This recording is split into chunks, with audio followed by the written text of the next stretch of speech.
Cooking is really at its best when it's shared. Wow.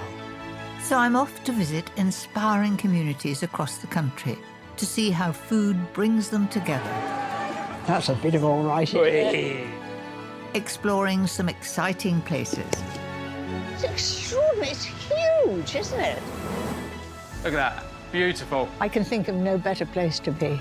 While sharing mouth-watering recipes of my own. That looks amazing. I can't wait to eat it. I'm at the ready. So let's get to it.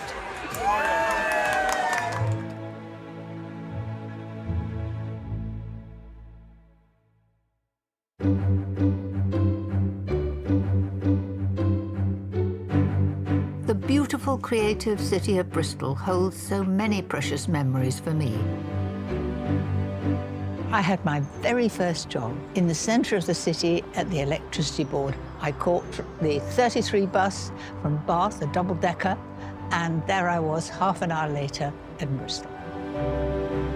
Decades later, my son William studied at Bristol University, and now my lovely granddaughter Grace does too. What draws me to this city are special memories. And I'm always open to making some new ones.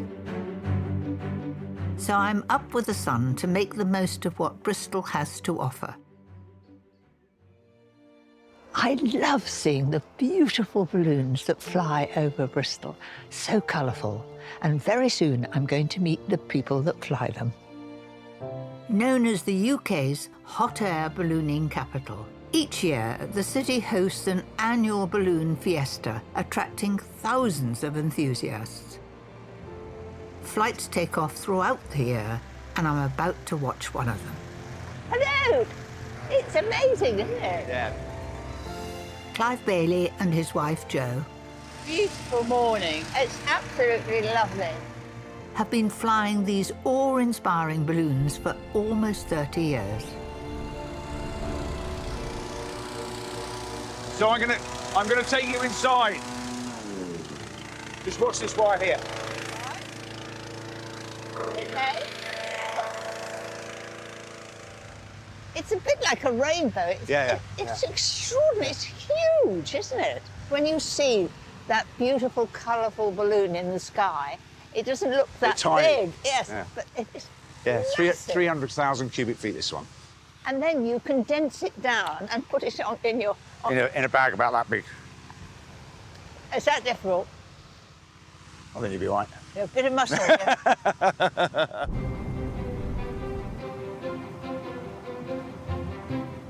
I prefer to keep my feet on solid ground. But look at the joy on the faces of those excited passengers.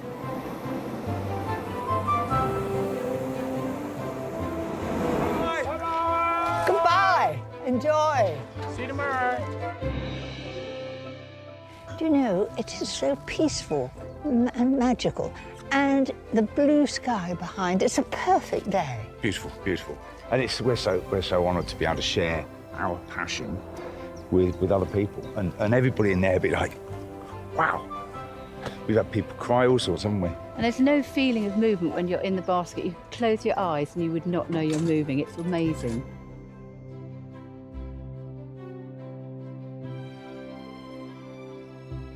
Well, we've had a very early start. How about I make you brunch? Because I, for one, am starving. That would be That sounds marvellous. wonderful to me. Thank you, yes. We'll accept.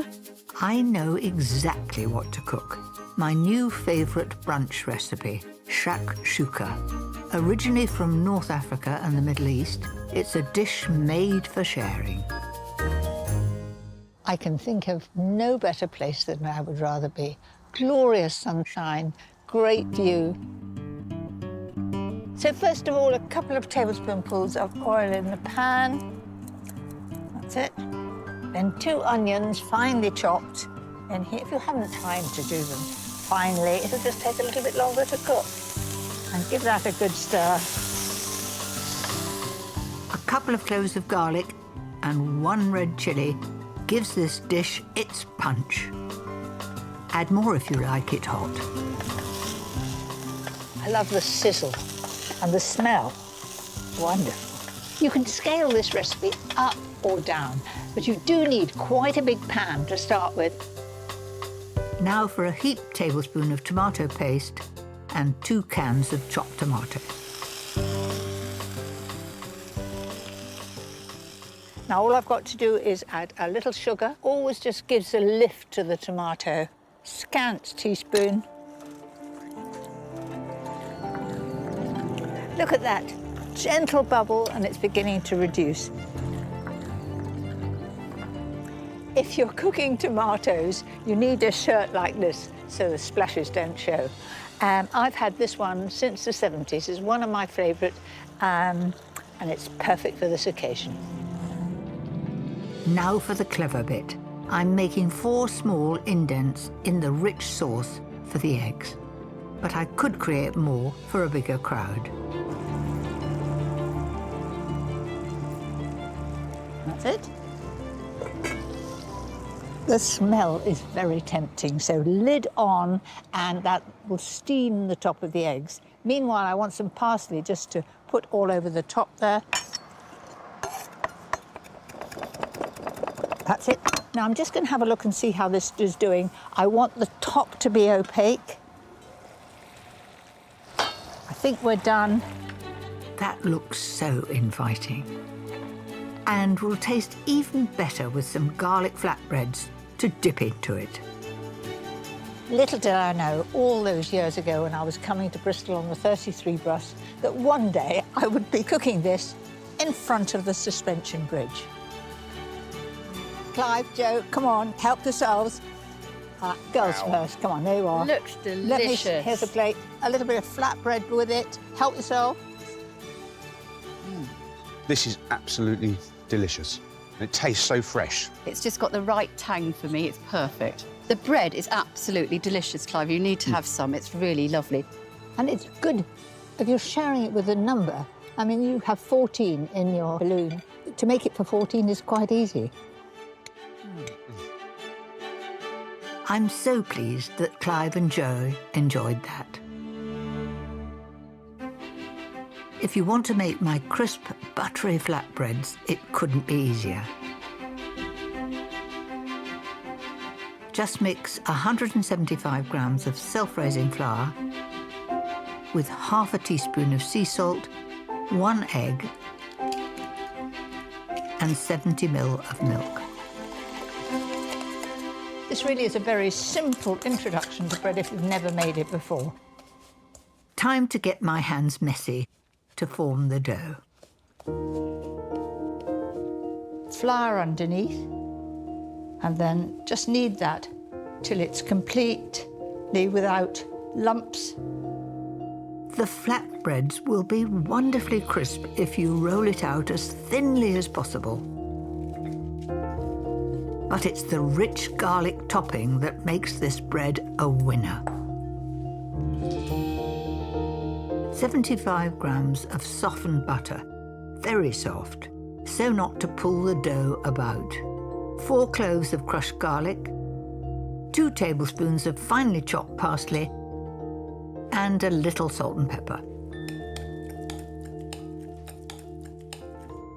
And just slather it on. It's nice seeing all that parsley coming through, isn't it? All that's needed is a layer of grated cheese. I'm using Parmesan, which is best, but use whatever you like. The secret for a crisp base for my flatbread is to have a baking tray in the oven, nice solid one, getting very hot. This will only take 12 minutes in the oven, 200 fan.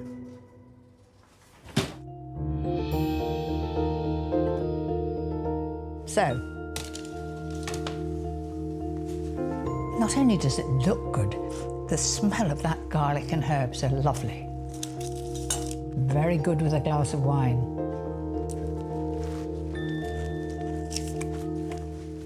Do you know, that tastes incredible.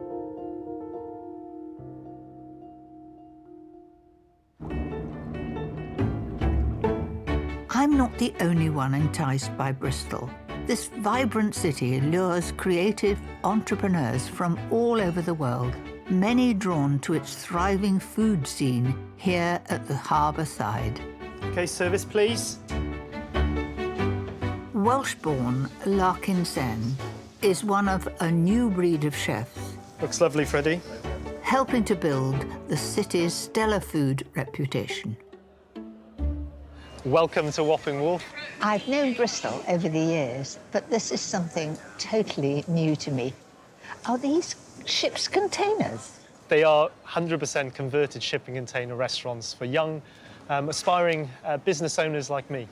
They're quite compact, so you have to be very tidy and organised, don't you? Yeah, and very small, like me. It's wonderful to see how food has helped transform this harbour from the one I remember. What sort of food do you specialise in yourself? So Jurassic Coast specialises in authentic Asian food. That's very high in flavour, and we kind of like embrace sharing in terms of all of our dishes. It's a lovely spot by the water and the perfect way to bring people together. Oh, gosh. Mary, these are some fantastic dishes. I'm really proud of this one. These are locally grown Somerset shiitake mushrooms. I'm finished with a bit of garlic soy. This is our buttermilk marinated Korean fried chicken, cooked to order, really crispy and a little bit spicy as well. I must say, I also like the look of the pork belly steamed buns. So beautifully tender. So in the summer, what I find here is that people order many, many dishes, they share, they have a great time, and they have a great view of the river. Well, you've given me a sharing feast. Who taught you to cook? I grew up in a Chinese takeaway, but I qualified as a lawyer, but I came back to my roots, I guess, because I really wanted to cook. What a pleasure to meet a fellow cook whose food is designed for sharing. I have a wonderful recipe full of Southeast Asian flavours that would fit in beautifully on Bristol's harbour side. Prawn stir-fry with coconut, chilli and ginger. Quick to make and something really, really special, a proper treat. The sauce really is the key to this recipe. It's what gives the prawns that intense flavour, and the ginger really comes through with the garlic. Take a decent-sized jug and mix 2 teaspoons of corn flour with a can of coconut cream. And I didn't get it on my shirt. That was lucky, wasn't it? There we are. Nobody will know. Now for those fragrant flavours. Grated ginger, a crushed garlic, for some zing, the zest and juice of half a lime, a tablespoon of sweet chilli sauce, and a little fish sauce, very important. Fish sauce is quite strong, so you only want a teaspoon. There it is. So that's it, the sauce is made. You can make it a few hours ahead, just leave it in the fridge, and when you want to add it to the prawns, just give it a good stir, because the corn flour will have gone to the bottom. I have 600 grams of raw, shelled and deveined prawns, lots to go round. And I'm going to cook them fast, stir-fry. Yes, it's hot, I want it to be hot. In goes the prawns. And then I'm going to move it about the pan until they all turn pink, and they're starting to do that already. Lovely smell, sort of salty. Now those have all turned pink. I'm not going to cook them for a moment longer, so tip that onto a plate, and the juices if there are any. Now, if I'd cooked those slowly, there would be a lot of wet in the bottom of the pan. And as you can see, it's just a little bit of butter that's there, and they look just perfect. To carry the rich flavour of the sauce, there's nothing better than courgette ribbons. If you have got any young that want to help, I'll always give them this job, and they really like to do it. There we are, a little oil in the pan, tip those in. Now, you see, that looks an awful lot, but it goes down to be a little bit less than that. Add a little kick with a small red chilli, or more if you like it hot. So move that about the pan. I've got the pan very hot. And that's well on the way. Finally, a couple of handfuls of baby spinach. Gently turn it over. It's this wonderful, vibrant, bright green colour. And that's just about it. Don't overcook it. Now I've got the sauce, just pour that in and bring it to the boil. It will thicken in no time, then the prawns can go back in. Wow, lovely smell. That literally took a few moments to make, and doesn't it look good? Season and dive in. Lovely. All in one go. Those prawns are as tender as they possibly could be. Good luck with sharing this one. Bristol never fails to impress, from the stunning engineering feats and the energy of its famous harbour to sailing the skies above. But it's street art that is at the city's forefront. As the birthplace of artist Banksy, his legacy is everywhere. Graffiti by other artists even adorned some of its top restaurants. This Michelin star restaurant is so inspired by the city, you can see it in everything they do. They've promised that I'm going to have another first-time experience, and I don't think it's going to be just about the food. Here at Casimir, they do things a little differently than I'm used to. Hello, you must be Joe. I am indeed. Restaurant manager Joe is also the artist who creates new pieces for their walls each week. I think he has something in store for me. We've put together a design for you. You're going to help me finish the cherry, and we're going to get you tagging the Bakewell tart. What's to tag? Sign your name. This is certainly outside my comfort zone. I just hope Joe is a good teacher. That's the base. This is the base, exactly that. No soggy bottoms down there. No soggy bottoms, we won't have that. Wow, that's the cherry. That's the cherry. OK, I think we're ready for you to come and finish this. What do you think? Right, I'll come with my mask. OK, come with then. It's very frightening, I can tell Don't you. be scared, don't be scared. OK. It's fine. It's not my forte, you know. No, but whatever you do will be right. Straight down that way. Look at that. Beautiful. That wasn't too hard. Now for my very first tag. Here goes. Let's do it, let's do it. Right. Keep it close. Close and consistent. Well, I don't think it's perfect. It is my first try. And it's you. I think it's perfect. I'm really happy with that. That was a lot of fun, but I'll stick to the day job. The restaurant is closed today, but chefs Zach and Summer have whipped up something especially for me. Wow.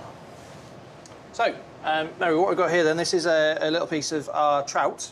It's been lightly smoked. There's some wasabi on there, which comes from Hampshire. There's a nice little bit of crispy seaweed. And it's best to be enjoyed in one mouthful. Well, this is most enterprising. Lucky Bristolians. Cheers. What do you think? Is that wasabi? Be patient.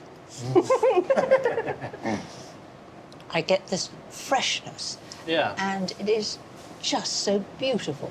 It combines well. Absolutely lovely. The restaurant serves a 21-course tasting menu, but I'm moving straight to dessert. A crisp blueberry pie with smoked ice cream. Very interesting. This has been a truly wonderful experience. I've seen a new side of Bristol, and I love it. Thank you for coming, and for that. Well, I'm not so proud of that, but yours is a masterpiece. I've shared so many new experiences today, but sometimes I yearn for the comfort of a classic. And this dish is just that. Tuscan chicken, a true family favourite, because I can do it ahead, it's all in one pot, less washing up, and it tastes amazing. In the bowl, I've got 6 chicken thighs. They're quite big ones. The bones in, I find that gives the best flavour.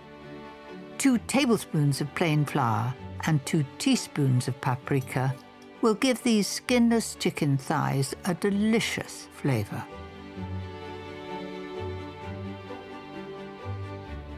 So as you can see, the paprika adds to the colour. So ready to fry. I'm just going to wash my hands.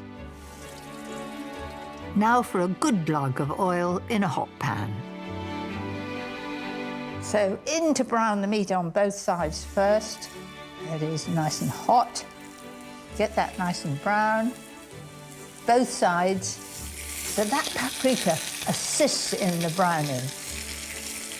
The second side is always quicker than the first. Out with the chicken, a splash more oil, and in goes a finely chopped onion and a chopped red pepper. More flavour, more colour. Lovely smell coming up here. Keep it moving. Throw in 2 crushed cloves of garlic, 2 teaspoons of tomato puree. 1, 2, that's it. About 30 grams of sun-dried tomatoes chopped up a bit. in with 150 ml of white wine and chicken stock, and let that bubble away. Look at that colour, so inviting. Then I'm going to add the chicken back in there. And if there's any leftover seasoning from the chicken, throw that in too. Pop the lid on and simmer gently for 30 minutes. Simple and delicious. This really is the perfect sharing dish. Here goes.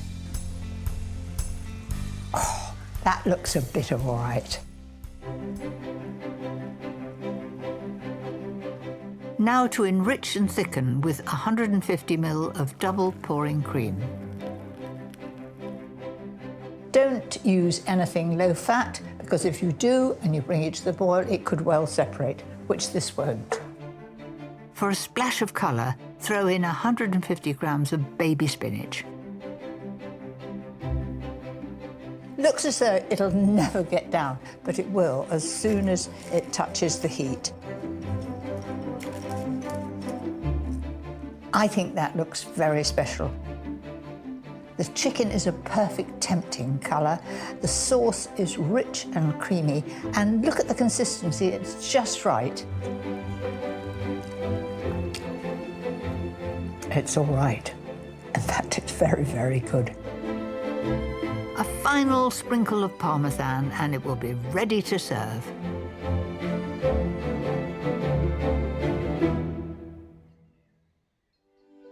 It's been wonderful making new memories in a city I know so well, but there's something important I want to do before I leave. Whenever I'm in Bristol, there is one special place that I always visit. Our son William was a student here, but he passed away in 1989. A plaque was laid in the university grounds in his memory. And I always come here to reflect on the treasured family times we all had together. There you are, Will. I have one final recipe to share that Will would have loved, and all my children and grandchildren absolutely adore. And now a really lovely family pudding that is quick to make. It's pear and blueberry galette. First things first, the light sponge base. A couple of eggs. And then I'm going to add the butter. Now it's really warm and I'm going to add that, and you can see that it's absolutely soft, and this is important because it'll go in quite easily. 75 grams of caster sugar, 150 grams of self-raising flour, a level teaspoon of baking powder and vanilla extract, and that's it. Then I'm going to give that a good beat. Start off slowly, then go for it until the mix is a pale colour.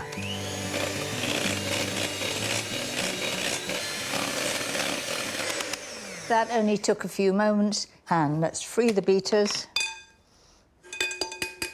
I've got past the licking cake mixture, but there's usually someone in the kitchen that does want to have a lick. So far, so good, so easy to do.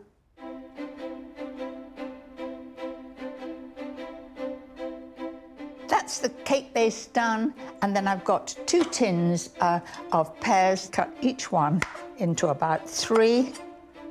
Like that. Then I'm going to just arrange those fairly higgledy-piggledy all over.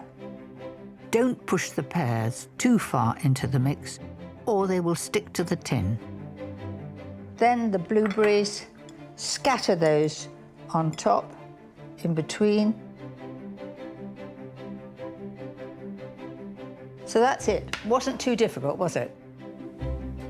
Pop it into the oven 180 fan for 20 to 25 minutes. While that's cooking, heat a few tablespoons of red currant jelly. I'm rather pleased with that. Last touch is that red currant glaze. Gorgeous. There we are. It's cooked beautifully right through to the middle.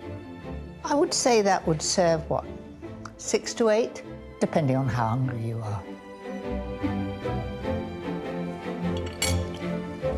Do you know something? That really is superb, and so easy too. That brings an end to my visit of a city I hold so dear. And what a wonderful trip it's been. And I'm sure I'll be back very soon. Bristol will always have a special place in my heart, sharing old memories and creating new ones. Next time, I'll be batting for England. Straight drive. Sharing recipes with the pros. This is lovely. Couldn't be happier. And meeting the stars of tomorrow. Pile them up.